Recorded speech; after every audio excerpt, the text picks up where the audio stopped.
ଦୂର ପର୍ବତ ଚାହିଁବା ଗରୁ ଠେକା ଟାଣ କରିଥିବୁ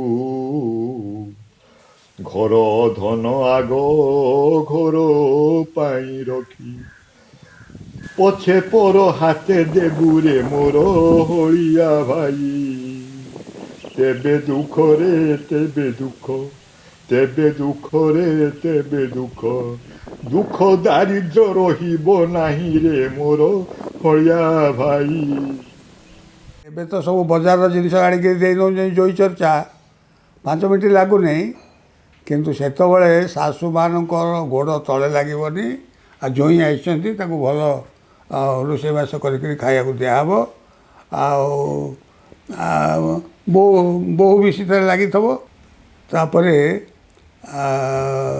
ନାଇଁ ବୋହୂ କ'ଣ, ବୋହୂ ତ ସାଡ଼େ ଜୋଇଁ ଆସିଥିବ, ଝିଅ ଲାଗିଥିବ, ଝିଅ ଆସିଛି ଜୋଇଁ ଜାତିରେ ସବୁ କଲେ। ଯେ ସେଇ ଗୋବିନ୍ଦ ଭୋଗ ନା ଏଇ ପଦ୍ମକେଶରୀରେ ହେବ। ଖେଚେଡ଼ି ଟିକେ କମ୍ କରାଯାଏ ଜୋଇଁ ଆସିଲା ବେଳକୁ। ସେଇ ପଲଉ ବା ଇଏ ପିଠା ଭାତ ହେବ, ଏ ମସଲା ମସଲି ଘିଅ ତେଲ ଦିଆ ହେଇକିରି ହେବ।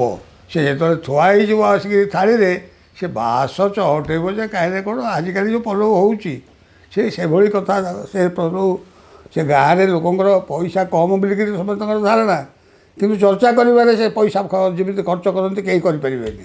ତ ହେଉଥାଏ ଝିଅ ବାହା ହେଉଛି, ବାହା ହେବ, ଝିଅ ଲୋକ ଆସୁଛନ୍ତି ଦେଖିବାକୁ, ଝିଅ କାଳି ଅଛି। ଗୋଟେ ଘଟଣା ଆମ ଗାଁରେ ଏମିତିଆ ଘଟିଛି ଯେ ଆମ ବୋଉ ତାଙ୍କୁ ସବୁ ବାଟ ବତେଇଲା, କହିଲା କିଛି ନାହିଁ ଆଉ ବଢ଼ିଯେ ରୁହ, ତୁମର ଯେତେବେଳେ ଆସିବେ ଝିଅ ଘରୁ ମୋତେ କହିବ, ଆଉ ଏଇଆ ତାଙ୍କ ପାଇଁ କରିଦେବ। ଯେ ସେତିକିରେ ସେ ବରାଦ କରିଥାଏ ଏଇ ଧାନରେ ତୁ କରିଥିବୁ। ତାକୁ ଆସେନି, ଯାହାକୁ ସେ ବରାଦ କରୁଛି ତାକୁ ବି ସେ ପଲଉ ଆସେନି। ସେ ବୋଉ ତାଙ୍କ ଘରେ ରୋଷେଇ କରିଦେଇଛି ଏବଂ ଏଇ ପଲଉ ଭାତ ବଢ଼ା ହେଇଛି। ମାଛ ତ ନରିଷରେ ରାତି ପାଇଲେ ମାଛ, ବର୍ଷକେ 365 ଦିନ 600 ମାଛ ଝୋଳ କରିଦେଇଛି। ଗୋଟେ ମୁଣ୍ଡ ତା ପାଖରେ ଥୋଇ ଦେଇଛି। ଆମ୍ବ ଭଲ ଭଲ ବଛା ବଛା ଆମ୍ବ ତାକୁ ଦେଇକିରି ଯେତେବେଳେ ସେ ଖାଇ ପିଇ ଯାଇଛନ୍ତି, ଆଉ କ'ଣ ବୋଉ ଦେଖିବେ, ବୋଉ ଆଣିକି ଦେଉଛି ସବୁ। ସିଏ ଆଉ ବୋଉକୁ ବୋଉ ଓଢ଼ଣାଟେ ପକାଇଛି, କାଳି ବୋଉ କେହି ଦେଖିବ କ'ଣ ତାକୁ। କାଳି ହଉ ଗୋରି ହଉ ତ ଓଢ଼ଣାଟା ସେତେବେଳେ ସାବ୍ୟସ୍ତ। ଆଉ ସେଇଠୁ ଖାଇ ଉଠିକିରି ସବୁଠି କହୁଛନ୍ତି, ସବୁଠି ଆଉ ତୁମେ ଆସିବ ଆମ ଘରକୁ। ଆଉ ତାମାନେ କଥା ପକ୍କା ହେଇଗଲା। ଏମିତି ଝିଅ ବାହାଘରରେ ମଧ୍ୟ ଏ କାମରେ ଲାଗୁଥିଲା। ଏଇ ଯେଉଁ ଧାନ କେମିତି ଚାଷ ହେବ ତାହେଲେ? ଏହାର ଚାଷ ଏ ସବୁ ବିଲରେ ହେବ ନାହିଁ। ଡେର ବିଲରେ ହେବନି, ଖାଲ ବିଲରେ ହେବନି। ମଝିଆଣି ବିଲ ଯେଉଁଥିରେ ପାଣି ରହୁନଥିବ, କିନ୍ତୁ ବର୍ଷା ପାଣି ତା 2-3 ଇଞ୍ଚ ବର୍ଷା ପାଣି ଯାଇ ରହିଲା ଭଳିଆ ଥିବ, ବୁଡ଼ି ଯାଉନଥିବ। ମଝିଆଣି ବିଲ ଟିକେ ଦୋରସା ମାଟି ହେଇଥିବ, ଭଲ ମାଟି। 5 ଗାଡ଼ି କି 6 ଗାଡ଼ି ଖତ ପକାଇଦେବ, 2-4 ଓଡ଼ ଧରିଦେବ।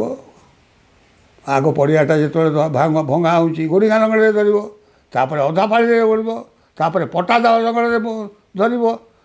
ଯେତେବେଳେ ମାଟି ଧୂଳି ହେଇଯିବ, ଆଡ଼େ ବର୍ଷାରେ ଆଗ ଦେଖିକିରି ବିହନ ପକାଇଦେବ, ହେଲା। ତାପରେ ଗଛ ହେଲା, ବେଉଷଣ ହେଲା, ଗଜାବୁଆ ବେଉଷଣ କରିଦେଲେ ଆହୁରି ଭଲ। ସେ କଥା କହିଲେ ଆହୁରି ଲମ୍ବିବ, ହେଲା ସେ ହେବ। ନାହିଁ ଯଦି ତୁମେ ଆଜିକାଲି ତ କେହି ବୁଣିବା ନାହିଁ, ଆଜିକାଲି ତ ବିହନ ନାହିଁ, ଯଦି କରିବାକୁ ଚାହିଁବ ତାହେଲେ ତଳି ପକାଇଦେବ। ତଳି କେମିତି ପଡ଼ିବ? ତଳି ଯାହାକୁ ପକାଇବ ଜାଣିଛନ୍ତି ସମସ୍ତେ, ତଳି ପକା କଥା ମୁଁ କହୁନି ବେଶୀ। ତେବେ ଏଇଆ ହେଇଛି, ତଳିଟାକୁ 15-20 ଦିନର ତଳି ଯଦି ଆପଣ ରୋଇ ଦେବେ ଭାଇ, ଚାଷୀ ଭାଇମାନେ, ତାହେଲେ ସେଇଟା ବେଶୀ ପିଲ ଦେବ, ବେଶୀ ଫଳ ହେବ।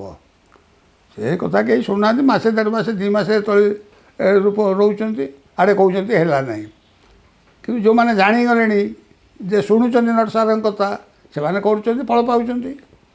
ତ ଏଇଭଳି ଭାବରେ ସେ ଚାଷ କରାଯିବ। କେତେ ଦିନ ଧାନ? ଇଏ କେତେ ଦିନିଆ? ଇଏ ଟିକେ 140ରୁ 45 ଦିନିଆ ଧାନ। ଆଉ ବଡ଼ ଧାନ ଯାଉ କହନ୍ତି, ଏ ବଡ଼ ଧାନ ନୁହେଁ କି ଲଘୁ ଧାନ ନୁହେଁ, ମଝି ମଝିଆ ଧାନ। ବଡ଼ ଧାନ 50, 55, 60 ଦିନିଆ। ଆଉ ଲଘୁ ଧାନ ଯିଏ 100ରୁ 120 ଦିନିଆ, ଇଏ 140 45 ମଝି ମଝିଆ ଧାନ। ତେଣୁ ଏଥିରେ ପାଣି ବେଶୀ ଦରକାର ନାହିଁ। ଆଜିକାଲି ସିନା ପାଣି ପାଣି ହେଉଛନ୍ତି, ପାଣି ଇଏ କର, ଧାନର ତ ମୋଟେ ଏମିତି ପାଣି ବେଶୀ ଦରକାର ନାହିଁ। ଯାହାହେଲେ ଧାନ ମୂଳଟା ଯଦି ରହିଲା ଓଦା, ବିଲରେ ମଏଶ୍ଚର ରହିଲା, ଧାନ ରେଷ୍ଟ ହେଲା, ତା ଦ୍ୱାରା ମଧ୍ୟ ଚେର ବେଶୀ ପାଇଲା, ଅକ୍ସିଜେନ୍ ମାଟି ପାଣି ନ ରହିଲେ ସେ ବାୟୁଟା ତା ଭିତରକୁ ଚାଲିଯିବ। ବାୟୁ ଚାଲିଗଲେ ବାୟୁରୁ ଅକ୍ସିଜେନ୍ ଚେର ପାଇବ, ଅକ୍ସିଜେନ୍ ଚେର ପାଇଲେ କ'ଣ ହେବ? ଆରେ ଗଛଟାର ଫେରେ ଜୀବନ ଅଛି ନା, ସେ ବଢ଼ିବ, ବଢ଼ିଯିବ। ଯେତେ ଚେର ବସି ଅଧିକା ହେବ ଧାନର, ସେ ପିଲ ସେତେ ଗାଳିବ। ତ ଏଇଭଳି ଭାବରେ ଯଦି ଚାଷୀ ୟାକୁ କରେ, ଆମେ କରୁଥିଲୁ, ଜାଣିଥିଲୁ, ନନା କରୁଥିଲେ, ମୁଁ ଦେଖିଥିଲି, ମୁଁ ବି କିଛି କରିଥିଲି। ଆଉ ଏବେ ତ ଜାଣିଲେ ଯେ ଆମର ବିହନ ନଥିଲା। ଯେତେବେଳେ ଏଇ 50 ଗ୍ରାମ 100 ଗ୍ରାମ ବିହନ ଆମେ ପାଇଲୁ, ତାକୁ ବର୍ଷକୁ ବର୍ଷ କରି ବର୍ତ୍ତମାନ ଆମର ବିହନ, ଆମର ଏଇ ଧାନ ଚାଷ ପ୍ରାୟ ବିଭିନ୍ନ ଚାଷୀ କରିଛନ୍ତି ପ୍ରାୟ 20 ଏକର ଯାଏ। କାହିଁ ଏତେ କରିଛନ୍ତି, ଆଉ କ'ଣ କରିବେ? ଏ ଯେଉଁ ଜଗନ୍ନାଥଙ୍କର ଅମୃତ ଅନ୍ନ ଯୋଜନାଟି ହେଇଛି, ସେଥିରେ ଗୋବିନ୍ଦ ଭୋଗ ସାଥିରେ ଇଏ ମଧ୍ୟ ଦିଆଯିବ, ଜଗନ୍ନାଥଙ୍କର କୋଠ ଭୋଗ ହେବ। ତ ତେଣୁ ଚାଷୀମାନେ 2 ପଇସା ପାଇବେ। ଆଉ ଅନ୍ୟ କେତେକ ଦେଶୀ ଧାନ ବେଶୀ ଫଳେନି, କିନ୍ତୁ ଇଏ ଖୁବ୍ କମ୍ରେ ଯଦି ଭଲ ଭାବରେ ଚାଷ କରିବ, ସେ ବୁଢ଼ା ହେଉ ବା ରୁଆ ହେଉ 15-16 କୁଇଣ୍ଟାଲ ଧାନ ପାଳିବ। 15-16 କୁଇଣ୍ଟାଲ ଧାନ ହେଲେ ଆକୁ କ'ଣ ଏଠିକି ଦେଲେ, ମଣ୍ଡିରେ ଦେଲେ ପଇସା ମିଳିବ? ମଣ୍ଡି କେତେ ଦେବ? ମଣ୍ଡି 3,000 ଟଙ୍କା। ଇଏ ଧାନ ପାଇଁ, ସରୁ ଧାନ ପାଇଁ ରଖିଛି 20ଟା ଟଙ୍କା ଅଧିକା। ନା, ମନ୍ଦିରରୁ ତାଙ୍କୁ ମିଳିବ 4,000 ଟଙ୍କା କୁଇଣ୍ଟାଲକୁ, ବା ତାଠାରୁ ଅଧିକା। ଆମେ ସେଥିପାଇଁକି ଲାଗିଛୁ କରିବା ପାଇଁକି, ଚାଷୀଟା ଉପକୃତ ହେଉ, ଚାଷୀ ଠିକ୍ ଦାମ ପାଉ, ତ ଦିଆହେବ। ତା ନହେଲେ ଆମେ ଏହାକୁ ଚାଉଳ କରିକିରି ଦେଉଛୁ, ଅର୍ଗାନିକ୍ ଚାଉଳ, ସାର ଔଷଧ ନ ପଡ଼ିକିରି ଏଇଟା ହେଉଛି।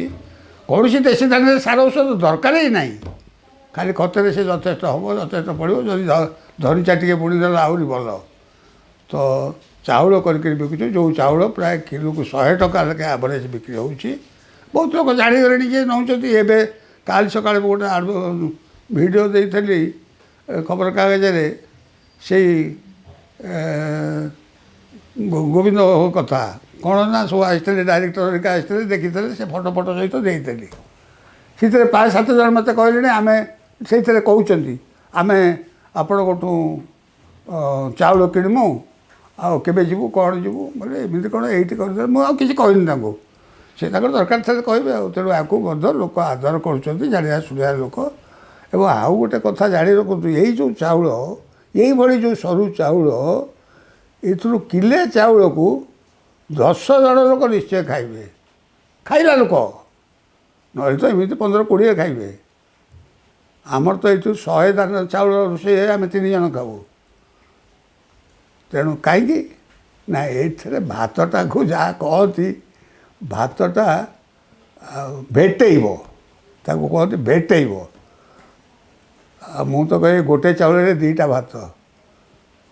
ଆଉ ଏଇ ଚାଉଳର ଭାତ ଥାଳିଟେ ଥୋଇ ଦେଇଥିବ, ଥାଳିଏ ଭାତ, 2-4 ଟୋପା ଘିଅ ତା ଦେହରେ ପକାଇଦେବ, ଟିକେ ଲେମ୍ବୁ ଚିପୁଡ଼ି ଦେବ, ଆଉ ଲୁଣ ତ ପାଖରେ ଅଛି।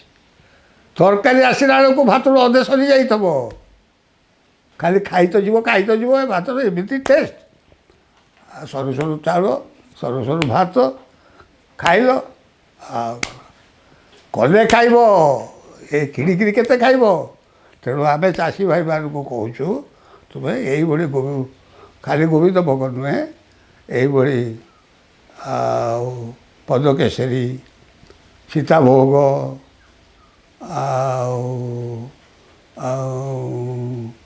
ପିପୁଡ଼ି ବାସ, ଏଇଭଳି ସବୁ ଚାଷ କର।